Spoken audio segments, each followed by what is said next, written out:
Hello and welcome to Jay Coletti's Racket Reviews. My name is Jay Coletti and I will be your hostess. Here on Racket Reviews, we are dedicated to learning about all things organized crime, and today I am really looking forward to having a discussion with you about another one of my top requested mobsters in the comment section, and that is Mickey Cohen of Los Angeles. Cohen is one of the most famous and recognizable mobsters of all time, due in no small part to his fascinating life story, but also his willingness to speak somewhat openly about his criminal history with the press. If you're enjoying the channel and would like to become a Racket Reviews patron, please head on over to that Patreon account and join the Coletti family. Now, without further ado, we have much to discuss. So let's get right to it. Meyer Harris Cohen was born on September 4th, 1913 to Orthodox Jewish parents from Kiev, Ukraine, named Max and Fanny. Max Cohen operated a fish market in New York before contracting tuberculosis. Cohen was the youngest of the couple's 6 children, and his father would die only months after his birth in 1914 from tuberculosis. The early death of Cohen's father did mean less opportunities for Cohen. Not only was it harder on his mother to raise her children alone, but this meant that Meyer Cohen, unlike his siblings, would miss out on the educational advantage of having received an early education in Hebrew school. After the death of her husband, Fanny moved her family out to Los Angeles, where she would open a drug and grocery store. Meyer Cohen, with the help of his older brothers, would basically start working in crime before he had even started school. Mickey Cohen really didn't waste any time in getting his criminal career started. Mickey Cohen began selling newspapers at the age of 4. This was no doubt arranged by one of his older brothers, likely his eldest brother Harry. The interesting thing about this job,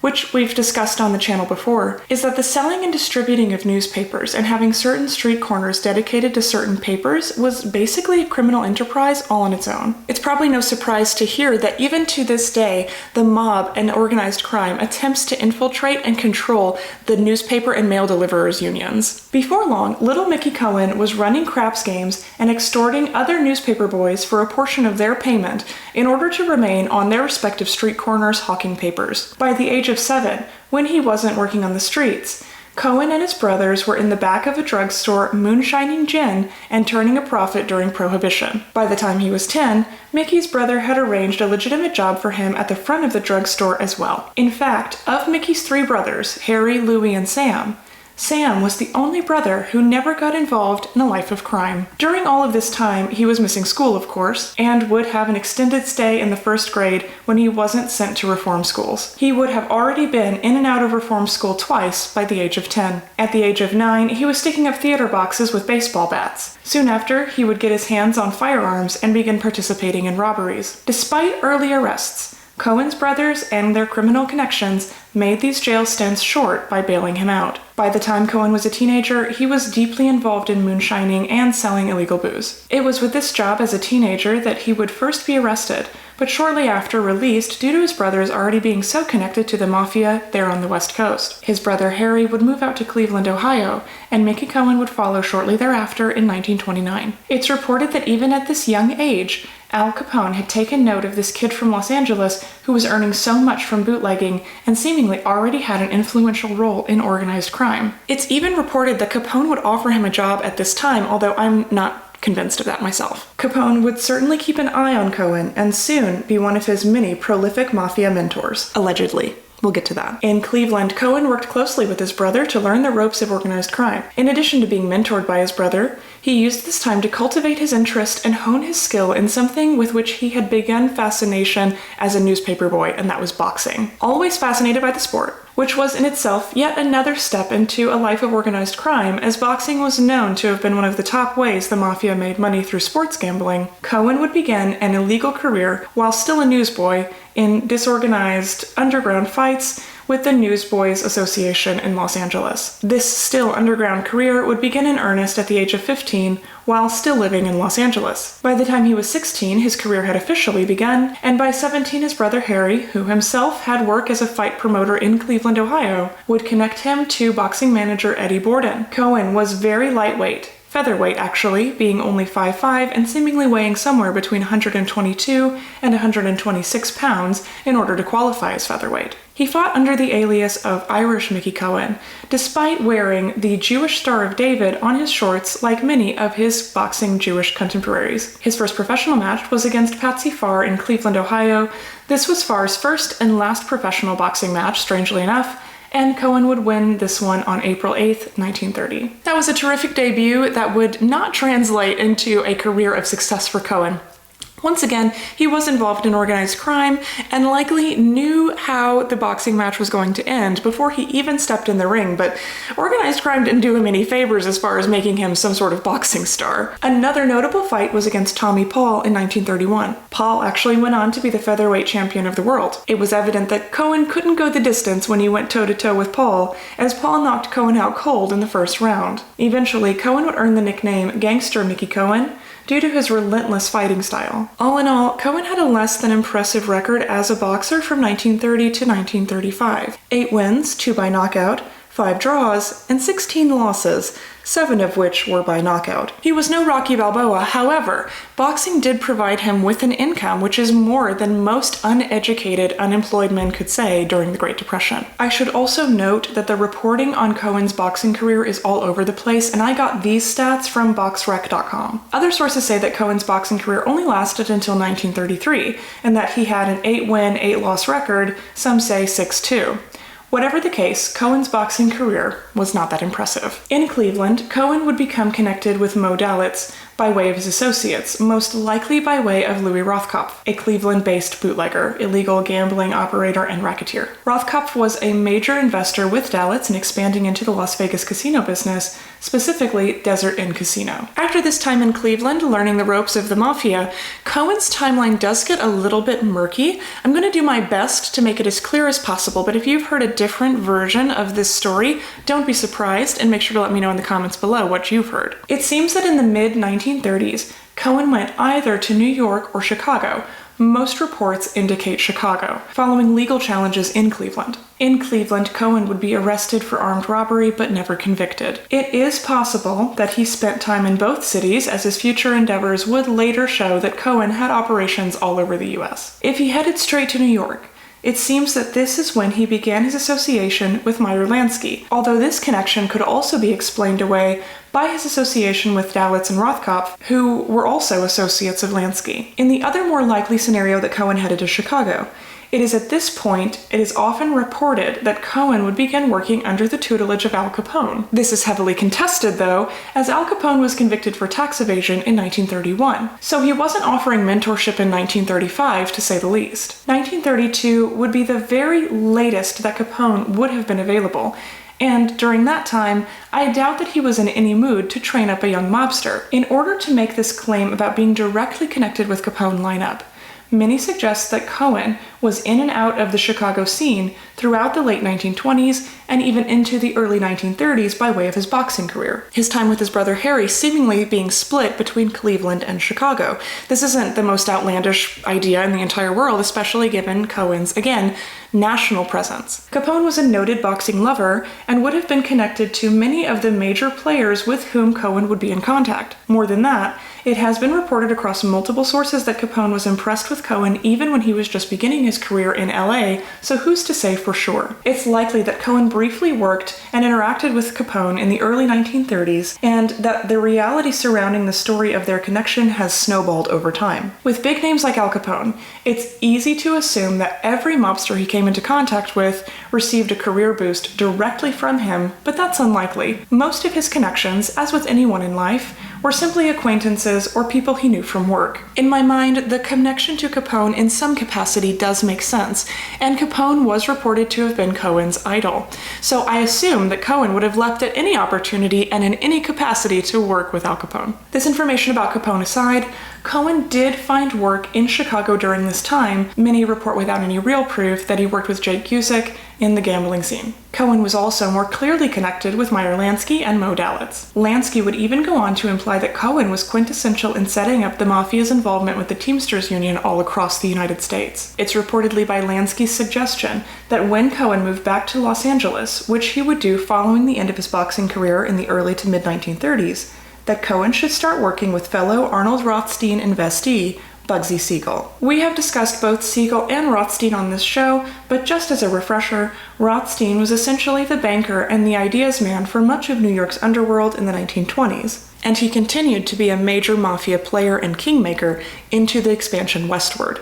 Siegel was one of the earliest gangsters tasked with making Las Vegas especially, but the unclaimed West in general, a mafia haven, with mixed results, as we'll see soon enough. Siegel is famous, or perhaps infamous, for creating the Flamingo Hotel in Las Vegas. This hotel was essentially the maiden voyage of a hotel casino in Las Vegas that would set the tone for the next half-century. The Flamingo had a terrible reputation of costing more than expected, opening, then closing, then reopening again, and being a headache for nearly everyone involved. Later, it all came out in the wash that Siegel was skimming money off the top, and that the mob would take care of him in the way that the mob knew how to do best. But during this time, when the mafia investors were still hopeful about the fate of the Flamingo, Cohen was working directly beneath Siegel. Cohen was Siegel's bodyguard and right-hand man. He was responsible for setting up the casino's race wire, which would allow them to wire in results from various races around the country for patrons to bet on, in addition to being responsible for essentially all responsibilities having to do with sports betting, a topic in which Cohen himself had experience on the other side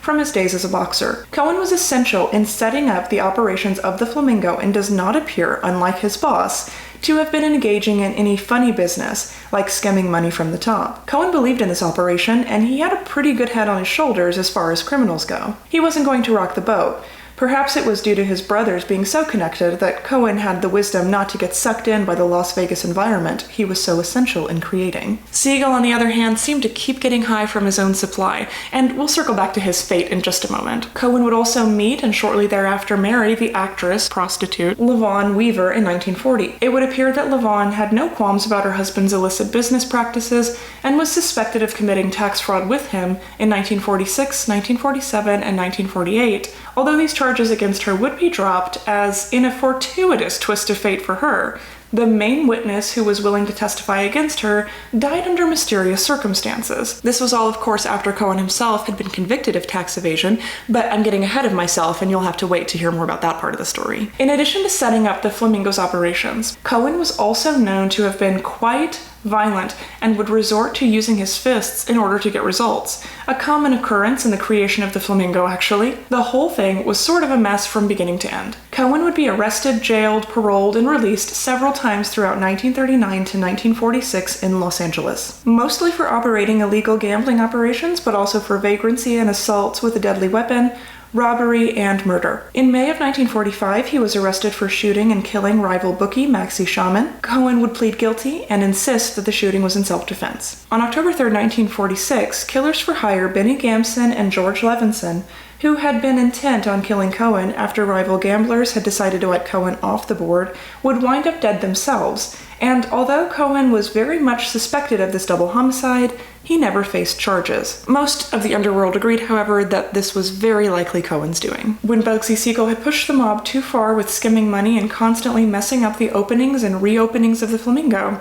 he was killed by gunshot, or the Mo Green Special as it's been called, on June 20th, 1947. Siegel's murder remains unsolved to this day, but when you have enemies like Meyer Lansky, Mickey Cohen, Arnold Rothstein, and many, many other high-ranking mafiosi, it's hard to say who was really responsible for your murder, let alone the trigger man. Despite Cohen being questioned for the murder multiple times and many believing that he, as good as any, had the means and motive to eliminate Siegel, it's reported, although unsubstantiated, that Cohen actually took Siegel's death very hard. It's reported that he was furious and even threatened to take action against Siegel's murderer should he be found. That's one side of the story.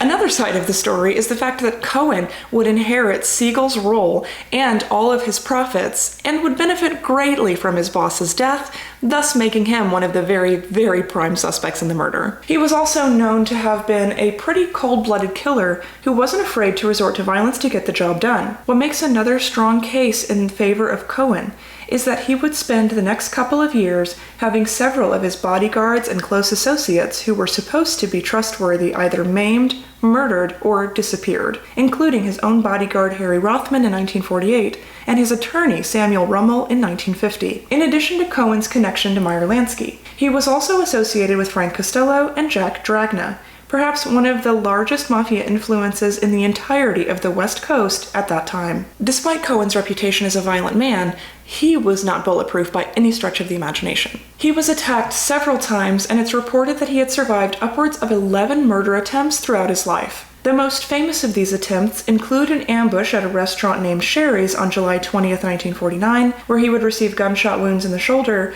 and the bombing of his home on February 6th, 1950. The bombing of his home was particularly surprising because Cohen was meticulous about turning his home into a fortress. He knew the level of violence that he was capable of, and he also knew that he was making enemies of men who felt the same way. It was reported at the time that a 10-foot hole was blasted through the front bedroom where Cohen normally slept. He happened to be in his wife's bedroom that night, and no one was hurt. He reported to have previously found sticks of dynamite under his home a few months earlier. It's suspected that Jack Dragna, one of Cohen's former associates, was responsible for this attempted murder, as they had become rivals on the gambling scene since the Chicago outfit had combined and taken control of two major wiring services, Transamerica and Continental. This meant that the struggle for control of Western gambling became a battle for second place against the outfit, making Dragna and Cohen rivals for the silver medal. Cohen's violent behavior had alerted both state and federal authorities to Dragna and Cohen's operations, which is likely what resulted in the falling out of their association in the first place. The outfit would ultimately win the West, specifically Las Vegas, and within a few years both Cohen and Dragna would be eliminated as competition, with Dragna being deported in 1953 and Cohen being locked up for tax evasion in 1951 following the Kefauver hearings. Yes, in 1950, Cohen, like so many of the mobsters from this era, was brought into public spotlight with the Kefauver Senate hearings. Cohen, a meticulously clean individual, was photographed nervously washing his hands prior to the hearing. The Kefauver hearings would ultimately result in several mobsters being taken off the board, including Cohen, when tax evasion charges were brought the following year based on the information found from the Senate investigations. Cohen was convicted of tax evasion in June of 1951 and sentenced to serve 4 years. 1951 simply was not Cohen's year, as in addition to the failure of his criminal enterprises, his marriage also resulted in failure. Mickey Cohen and LaVon Weaver Cohen were divorced in 1951. The couple never had children, so it wasn't as messy as it could have been. I also suspect, while obviously this was a marriage based on criminal enterprise and therefore built on rocky ground and a lack of interpersonal transparency in the first place, that this divorce would serve to ultimately disassociate LaVon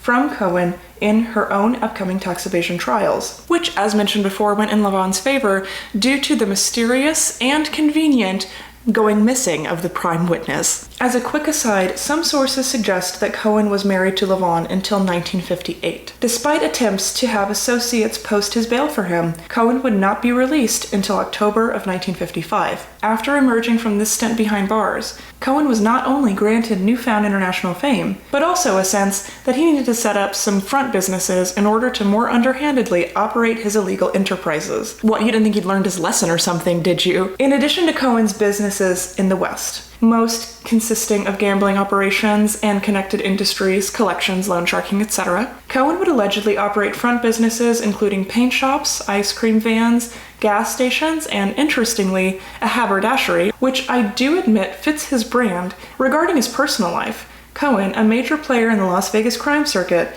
was unsurprisingly known as a bit of a womanizer. I don't claim to know the specifics regarding his divorce, but I can imagine that this particular bit of information was not helpful in keeping the marriage together. He was known to have Vegas entertainers as lovers, including Liz Renee. Renee had even spent time behind bars herself for perjury during her attempt to cover for Cohen's shady financial situation. By 1962, when Cohen was 38 years old, he was dating and would soon be engaged to the 21-year-old Claretta Sandy Hagen. Hagen insisted that the two would have been wed already had it not been for his previous tax evasion charges stopping them from legally going through with it. The couple would move in together in January of 1962, but it seems their love affair did not make it through the challenges that came along with the next tax evasion charge, which we will discuss in just a moment. Cohen, in the mid-1950s, following his release for tax evasion and subsequent world fame, would grant interviews wherein he would admit to at least one murder. He would later contradict himself in 1972 by saying, "I am not a vicious man. I haven't been involved in any vicious incidents. Even in the days when I was considered a hoodlum, I had a strong sense of values. Survey says that's a lie. Among his friends, Cohen listed Frank Sinatra and Billy Graham. Quite a combination. Cohen's religious views were somewhat unclear. He was raised as an Orthodox Jew, although the dedication of time given to this religion was somewhat lacking in Mickey Cohen compared to his older siblings. But after meeting and befriending Billy Graham, it seems that Cohen gave serious consideration to Christianity. Ultimately, the specifics around Cohen's religious views are murky at best. He appeared to be leaning toward Christianity in his later years, even suggesting at one point that he might work for Billy Graham in his evangelical pursuits. Time magazine reported that Cohen said, "I am very high on the Christian way of life." Billy Graham came up, and before we had food, he said, "What do you call it? That thing they say before food? Grace." Yeah, grace. Then we talked a lot about Christianity and stuff. Ultimately, when he was interred following his passing, the image of a Jewish menorah was featured prominently above his name, although this could be credited to Jewish heritage rather than a Jewish faith. Before we get to his interment, though, let's discuss that second tax evasion charge. Cohen would be once again convicted of tax evasion in 1961. He was sentenced on July 1st, 1961 to serve 15 years. Within the month, on July 28th, he was sent to Alcatraz prison. He would be released on bond on October 17th, 1961. The first and only Alcatraz prisoner to ever do so, by the way, but would return to Alcatraz on May 14th, 1962. His girlfriend Sandy, as well as his brother Harry, would take turns visiting him every month, and he would work in the clothing room as his prison job. He seemed to be in a constant state of worry as he was such a high-ranking high roller. It's reported that when he boarded the prisoner vessel to Alcatraz, that he was mocked, with people saying that this would be his last cruise, implying that he had been on many and lived the life of a rich man who was now being pulled down to the level of a common criminal. He was noted to be well-behaved and kept a low profile among his fellow prisoners and played cards whenever he had the chance. He would also regularly meet with the Protestant chaplain for counseling sessions. In addition to this, he would spend much of his time checking out books from the library, nonfiction focused on a range of topics including English, philosophy, travel, biographies, and biology. Despite Cohen's lack of education early on, it's sometimes even suggested that Cohen had attended a special needs school in his youth and had not learned how to read or write until he was well into adulthood. Cohen would capitalize on this time behind bars to pursue the learning he had lacked. Cohen, despite using his time well, would insist that this second tax evasion charge was a case of double jeopardy since he had already served time for tax evasion previously, and he would attempt to be released on appeal. This appeal would fail, but he would be transferred to the federal penitentiary in Atlanta, Georgia in January of 1963, only a couple months before Alcatraz prison's closure on March 21st, 1963. And this was an outcome I'm sure he always resented, as we're about to see. Very soon after his transfer in mid-August of 1963, Cohen's previous fears about violence in Alcatraz due to his status would come true in Atlanta instead. Apparently, Cohen and a fellow inmate with a history of mental illness named Burl Estes McDonald would ensue and result in McDonald bashing Cohen's head in with a lead pipe, intending to kill him. At the time, Cohen was reported to be in critical condition, and the neurosurgeons weren't especially hopeful. Later reporting suggests that McDonald bludgeoned an unsuspecting Cohen and was not prompted by a previous argument. We may never know for sure. I do find it hard to believe that an attack like this was done unprompted, but perhaps a combination of jealousy and severe mental illness is just the ticket to prompt something like that. From the attack, Cohen sustained a critical head injury due to shards of skull fragments in his brain, which had to be removed from the hemorrhaging brain tissue. Cohen went through extensive surgery and was in a coma for 2 weeks before emerging, reportedly with no mental damage, and receiving an operation wherein doctors would insert a steel plate to replace the missing skull fragments. He would, however, spend the rest of his life walking with a cane or using a wheelchair due to the sustained injuries. Even though there was neurological damage that resulted in him being physically disabled for the rest of his life, it's still a miracle that he did not suffer from any mental problems following that attack. Cohen would spend much of his remaining time speaking out against prison violence and would be released in 1972 and given what was essentially a press tour talking about his advocacy work and the attack. He would be misdiagnosed with a stomach ulcer in 1976 that turned out to be stomach cancer and would undergo a surgery for this ulcer. It's unclear exactly what happened in his relationship with his young fiancée, but we do know that Cohen would spend the remainder of his life alone until he died from complications from the aforementioned ulcer surgery on July 29, 1976, at the age of 62. He would be interred at Hillside Memorial Park in Culver City of Los Angeles, California. I hope you've enjoyed this episode of Racket Reviews discussing the life of Mickey Cohen.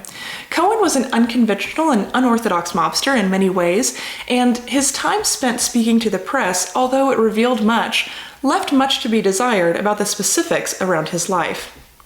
Make sure to let me know in the comment section below or on Facebook or Twitter, or X or whatever it's called now, what you think about Mickey Cohen.